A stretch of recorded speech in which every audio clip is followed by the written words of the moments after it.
ازيكم عاملين ايه؟ يا رب تكونوا كويسين. انا مريم. لو قعدت اقول من هنا لبكره والله بجد وحشتوني قد ايه مش هتصدقوا بجد. ولكن هو ضغط جامد قوي. تقريبا بقالي اكتر من 3 شهور، يعني من اول ما بدأنا الدراسة تقريبا نزلت فيديو واحد، وبعد كده انقطعت اخبار. انا عارفة القسم يعني فيه ضغط جامد. كنت كل يوم بنزل، كل يوم حرفيا بنزل، ما عنديش الا يوم واحد اجازة، يومين اجازه في الاسبوع، وكمان حاطينهم بعيد عن بعض. يعني اوريدي كده الجمعه اجازه، وحاطين الاثنين في الاسبوع اجازه، فاليومين بعيد عن بعض. فحرفيا انت تنام تصحى تلاقي السبت انت نازل وراك محاضرات من اول وجديد لحد الساعه 3 و4. كل يوم محاضرات من الصبح بدري، يعني لازم اصحى بدري عشان الحق المحاضره. اول محاضره 8:30، تخيلوا من 8:30 لحد الساعه 4. تمام، كل يوم انتوا في الموضوع ده. مطلوب منكم تسلموا لوح، مطلوب منكم تخلصوا شتات، مطلوب منكم تحضروا كمان. فالموضوع كان كتير وضغط ضغط ضغط ضغط ضغط. والله بحمد ربنا ان انا خلصت من الفتره دي، واخيرا هنبتدي الامتحانات.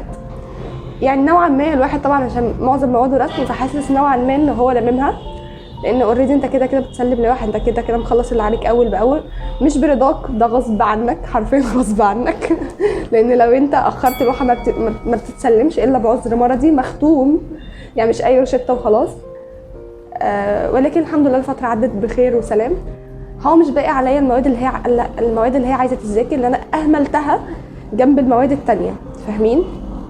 المواد اللي هي بقى عندي عايزه تذاكر عندنا زي الاستراكشر، زي المساحه بالمناسبه، المساحه والاستراكشر دول مادتين من مدني هيبقوا عليا السنه دي. بس تاريخ الهندسي يمكن دي اكتر ماده انا مرعوبه منها، لان حرفيا دي انا ما فتحتهاش من اول السنه خالص، ورغيها كتير جدا جدا جدا جدا.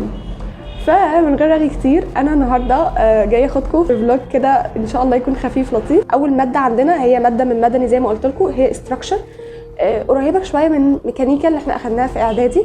الحمد لله لذيذه نوعا ما، لغايه بصراحه ما الدكتور معانا اتغير، ابتدت الماده تتقل وكده. احنا عندنا للاسف نظام مش احسن حاجه في الكليه، ان الماده بعد الميد ترم الماده بتتقسم لدكتورين، دكتور قبل الميد ترم ودكتور بعد الميد ترم، فاهمين؟ فدكتورين بيكتبوا لك الامتحان.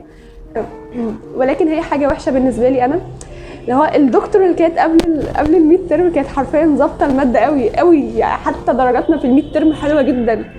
ولكن يعني ما في الحلو ما بيكملش، الحمد لله قدر الله ما شاء فعل. فدلوقتي علينا كم فظيع حرفيا، لان من بعد الميد ترم حرفيا انا ما ذاكرتش الماده. خلونا زي ما قلت لكم نبتدي في اول ماده وهي الاستراكشر. زي ما فهمتكم ان انا مضيعه الجزئيه اللي هي بعد الميد ترم، فمش عارفه بصراحه اذا كنت هقدر اظبطها ولا لا. مش عارفه هعتمد على ايه اصلا، فربنا يستر والله بجد. ما تنسوش لو عجبكم الفيديو تشتركوا في القناه وتابعوني على الانستجرام. كفايه رغي انا رغايه قوي. خلونا نبدا على طول. الحاجه معاكم هنكتب التو دو ليست، واللي علينا ايه واللي احنا مخلصينه ايه والكلام ده، يعني فاهمين؟ فانا زي ما قلت لكم ملخصه الماده اللي قبل الميد ترم واللي بعد الميد ترم، فاهمين؟ فخلونا نشوف يعني الدنيا وكده. انا كده كتبت التو دو ليست. تمام. احنا اخدنا 7 محاضرات، انا حاسه ان هم كانوا اكتر من 7 محاضرات بكتير، مش عارفه ليه، خصوصا ان محاضره الفريم انا فاكره ان هي اتقسمت على كذا محاضره، والتراست نفس الكلام. هنا الفريم، هنا الفرق فيه ما بين دي ودي. مبدئيا من هنا كده اصلا الدكتور اتغير. تمام. الفريم هنا الفرق ما بين دي ودي ان هنا كان رياكشن بس، هنا اخدناه رياكشن ورسم، فاهمين؟ حاسه ان هو تقيل نوعا ما، بفكر اسيبه اخر حاجه خالص. بالنسبه لي التراس كويس من السنه اللي فاتت، الحمد لله كويس. ليكتشر 7 انا سايباها كده. مش عارفه اسم اصلا المحاضره ايه، فاهمين؟ وما لقيتلهاش PDF ولا لقيت لها اي حاجه غير بس السكشن، وحتى مش مكتوب عليها عنوان، فممكن نسميها اللي ما بتتسماش عادي جدا. المهم بالنسبه لدول بيتلخصوا يعتبر في مساله واحده، يعني هما الاربع